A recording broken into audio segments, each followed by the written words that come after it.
It was a crisp morning in Dallas, Texas. The luxurious downtown shopping district was already bustling with activity.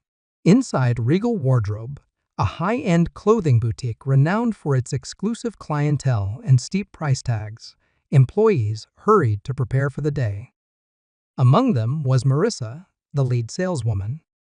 Known for her keen eye for detail and her ability to spot customers who, in her words, fit the brand, Marissa took great pride in maintaining the boutique's reputation. She stood near the front counter, meticulously arranging a display of silk scarves when the bell above the entrance chimed. Looking up, she readied her warm, professional smile to greet the latest arrival, but her expression froze.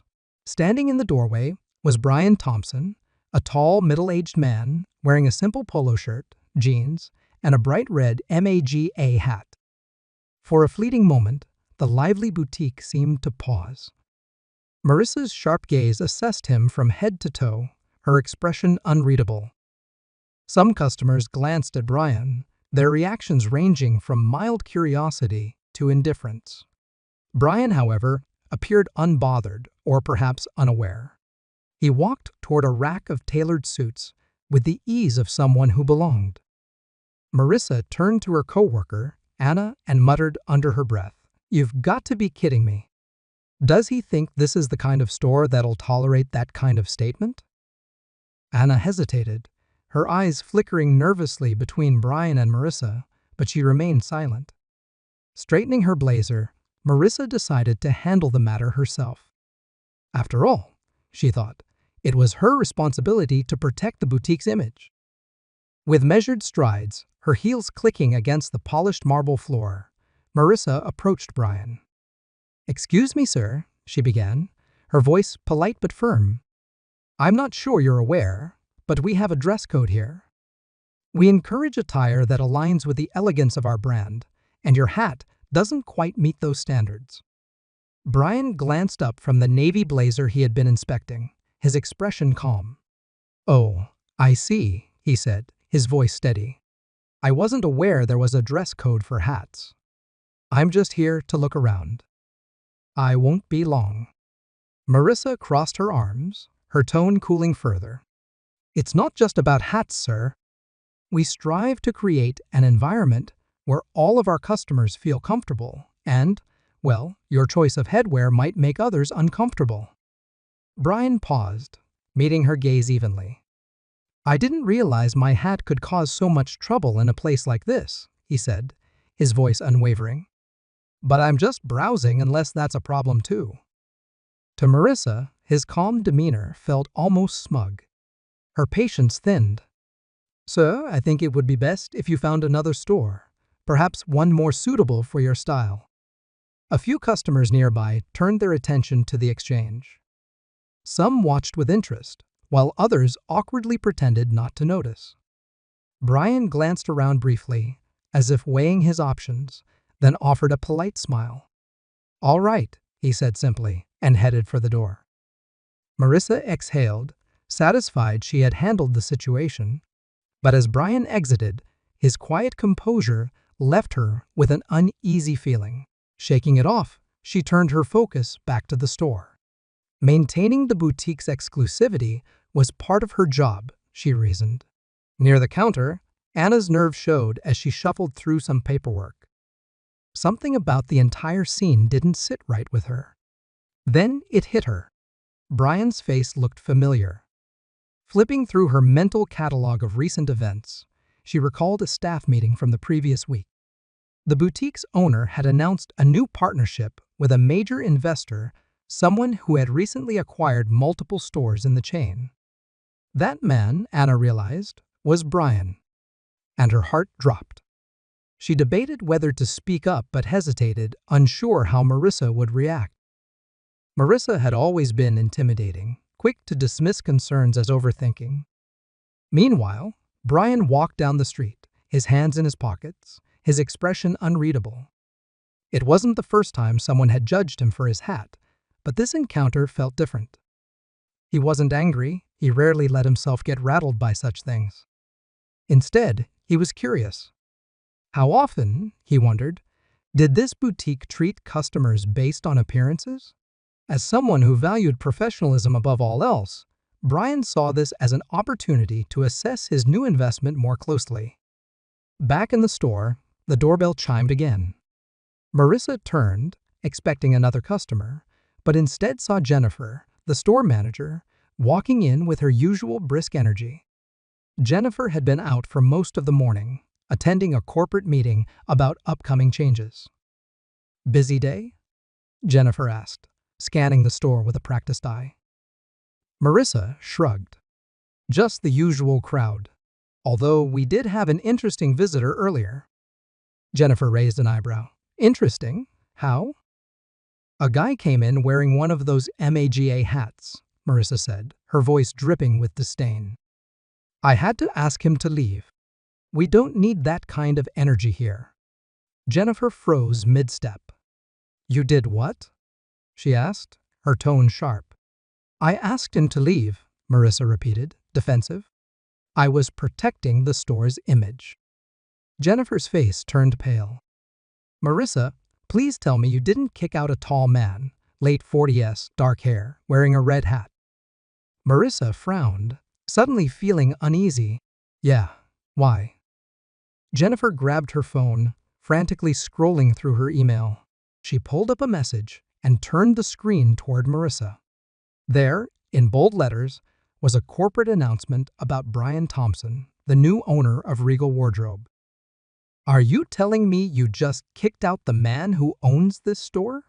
Jennifer's voice wavered between disbelief and panic. Marissa's face drained of color. "No, no way. That can't be him. He didn't say anything about being the owner." "Why would he?" Jennifer snapped. "He's known for visiting his stores unannounced. It's how he evaluates customer service. And now he knows exactly what kind of service we offer here." Marissa's heart began to pound. "I didn't know. He didn't look like it." "Like what?" Jennifer interrupted. "Like someone who could own this place." "Marissa, what were you thinking?" The weight of her mistake hit Marissa like a freight train. She glanced around the boutique, her confidence crumbling. The customers who had been browsing now felt like silent witnesses to her humiliation. Even Anna, who had overheard the entire conversation, avoided her gaze. I didn't mean," Marissa stammered, but Jennifer cut her off. "It doesn't matter what you meant. What matters is how he felt when he walked out that door." Jennifer ran a hand through her hair, visibly stressed. "If we're lucky, he'll let this slide. But don't hold your breath."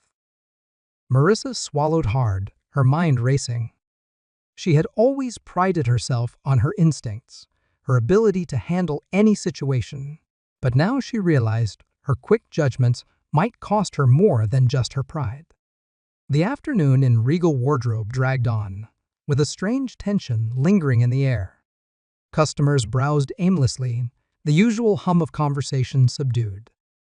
Marissa kept glancing at the door, a nervous knot forming in her stomach. She replayed the interaction in her mind, each moment sharper and more regrettable than the last. Anna hovered near the accessory section, nervously adjusting a row of leather wallets. She couldn't take it anymore. Gathering her courage, she approached Jennifer, who was seated at the desk in the back office, typing furiously on her laptop. "Jennifer," Anna said softly, peeking around the corner. "Do you think he's going to come back?" Jennifer sighed heavily and leaned back in her chair. "Honestly, I don't know. Brian's not the type to make a scene, but he's also not someone who forgets things like this. If I were you, and especially Marissa, I'd prepare for anything." Anna nodded, her nerves heightened by Jennifer's response. She glanced toward the front of the store, where Marissa was stiffly folding scarves, as if trying to distract herself. Suddenly, the bell above the door chimed again. This time, the sound echoed like a warning bell. Every employee turned to look.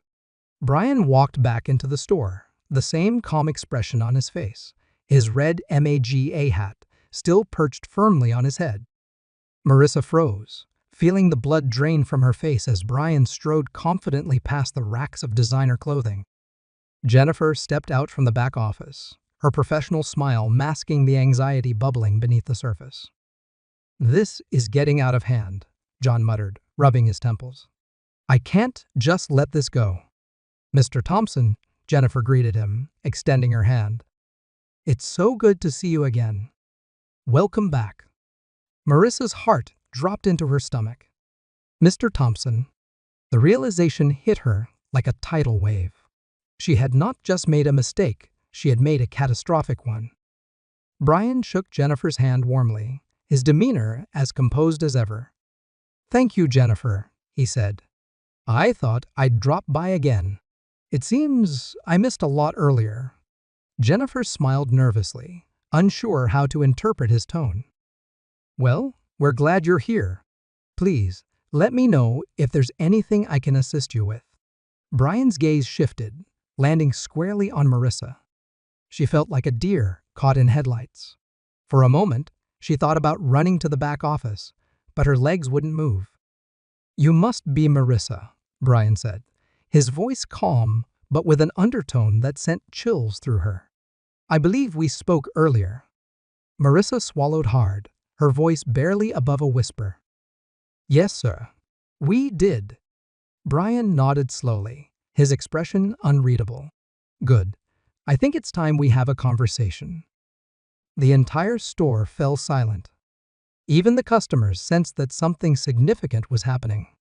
Jennifer stepped forward, but Brian held up a hand to stop her. "It's all right, Jennifer. I'd like to handle this myself." Marissa felt her knees go weak as Brian gestured toward a seating area near the fitting rooms. "Shall we?" he asked, his tone polite but firm. She followed him reluctantly, her mind racing with excuses, apologies, anything that might soften the blow. But deep down she knew there was no easy way out of this. The plush chairs near the fitting rooms provided a stark contrast to the weighty silence hanging in the air. Marissa perched on the edge of her seat, her hands gripping her knees as if holding herself together. Across from her, Brian sat with an ease that only heightened her anxiety. He removed his hat and set it gently on the glass table between them, his expression calm yet commanding. "So, Marissa," Brian began, his voice steady but deliberate, "why don't you tell me what happened earlier?" Marissa opened her mouth, but no words came out. The confidence she'd prided herself on earlier was now nowhere to be found. She stammered, I didn't know. I didn't realize who you were." Brian raised a hand, stopping her mid-sentence. "Let's forget for a moment that I'm the owner of this store," he said. "Let's talk about me as a customer.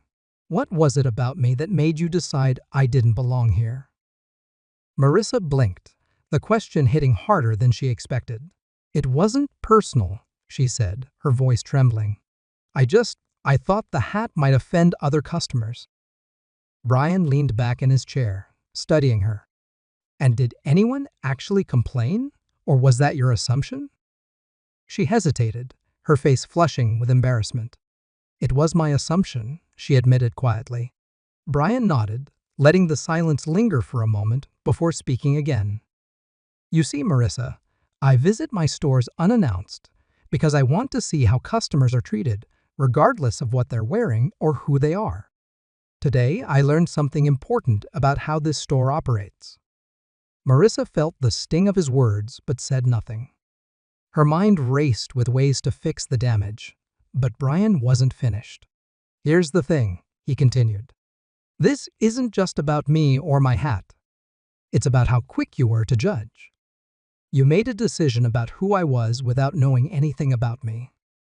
And, while I appreciate your concern for the store's image, professionalism means treating every customer with respect, even if they don't look like your typical shopper."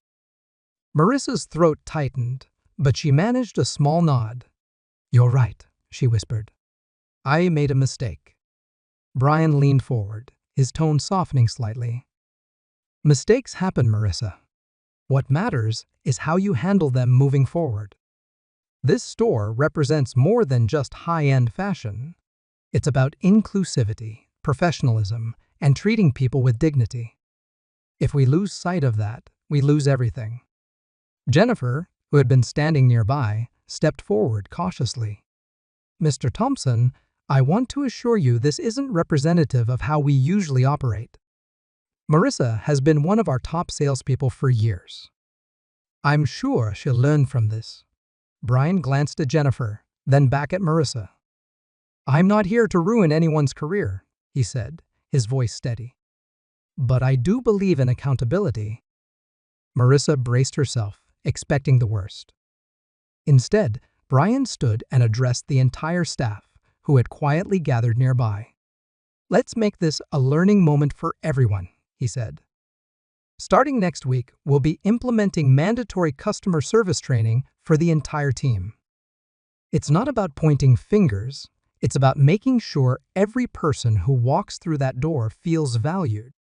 Marissa exhaled, relief washing over her like a tidal wave. She wasn't being fired, but the weight of her actions and the responsibility to do better remained heavy on her shoulders. Brian picked up his hat and placed it back on his head. I'll be keeping a closer eye on this store, he said, his tone firm but not unkind. And Marissa, I'll expect you to lead by example during the training. I believe in second chances. Don't make me regret giving you one. As Brian walked out, the tension in the store slowly dissolved, replaced by a quiet determination among the staff. Marissa stayed seated for a moment, reflecting on what had just happened. She knew this was her opportunity to change not just for her job, but for herself. The days following Brian's visit were some of the most humbling of Marissa's career. The boutique was quieter than usual, not because of a lack of customers, but because the staff, especially Marissa, had a lot to reflect on. The new customer service training was set to begin that week, and the tension among employees was palpable. Marissa, however, took the time to reevaluate everything she thought she knew about her job. She had always believed that maintaining the store's elite reputation meant gatekeeping the kind of customers who walked through the door. But Brian's words echoed in her mind. If we lose sight of inclusivity and professionalism, we lose everything. On the first day of training, the entire team gathered in the back office, where a corporate trainer greeted them with enthusiasm. The session wasn't just about basic customer service. It was a deep dive into empathy, unconscious bias, and the importance of treating every customer as if they were the most important person in the room. Marissa listened intently, taking notes, asking questions, and participating in role-playing exercises. For the first time, she realized how much her own assumptions had clouded her judgment. The idea that her actions could make or break someone's experience began to resonate deeply. A few weeks later, the boutique was thriving again. Customers came and went, many of them new faces, but Marissa approached each one with a fresh perspective. Whether they were dressed in designer clothing or casual attire, she greeted everyone warmly and offered assistance without judgment. One afternoon, as she was folding a display of scarves, the doorbell chimed. Marissa looked up and saw Brian walk in, his hat absent this time, but his presence just as commanding. Her heart skipped a beat, but this time it wasn't fear, it was determination. "Good afternoon, Mr. Thompson," she said, her voice steady and genuine. "It's nice to see you again. How can I assist you today?" Brian smiled, a subtle but approving expression. "I'm just here to see how things are going," he said, glancing around the store. "It's looking good. Very welcoming." "Thank you," Marissa replied, feeling a sense of pride she hadn't felt in weeks. "We've been working hard to make sure every customer has a great experience." Brian nodded, his eyes scanning the room before landing back on her. "I can tell. And Marissa, I want you to know I respect the way you've handled this. It takes a lot to face a mistake and grow from it." Her face softened, and she gave a small, grateful smile. "Thank you, sir. I won't forget this opportunity." As Brian turned to leave, He paused near the door and looked back at her. "Remember," he said, "sometimes the people you least expect can teach you the most important lessons." When the door closed behind him, Marissa stood there for a moment, letting his words sink in. She realized that her growth wasn't just about becoming a better employee, it was about becoming a better person. From that day forward, the story of what happened in the boutique became a quiet legend among the staff. It wasn't just a cautionary tale about making snap judgments. It was a reminder of humility, second chances, and the power of treating everyone with dignity. And for Marissa, it marked the start of a new chapter 1, where professionalism and empathy weren't just part of the job, they were part of who she was.